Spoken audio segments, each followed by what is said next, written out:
Long kuno kitay unog aga nagyan yan na alaw pagsalulayan ako yan napatlayan dalat sa unay kag nadalag o yung haban banaag tag umwa kayawan agring banwa amian alaikin aui wasikun tam nugumam tananum ari mas baklaw na ubay mas kinag doya na tutdayo pagbuludan na bintalan mabulusuan maayon walan ganan puno.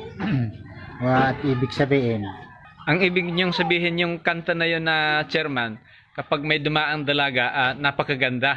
Napakaganda talaga. At So, tinatanong ng binata, paano natin makuha yung dalaga na yon. yung dalaga na yon? Dahil kung palimbawa natin sa hangin, sa tingin ng binata ay talagang parang hangin na hindi dumadamping sa kanya. Ah, Yun yan ang ibig sabihin. ang galing ano, ang ganda ano.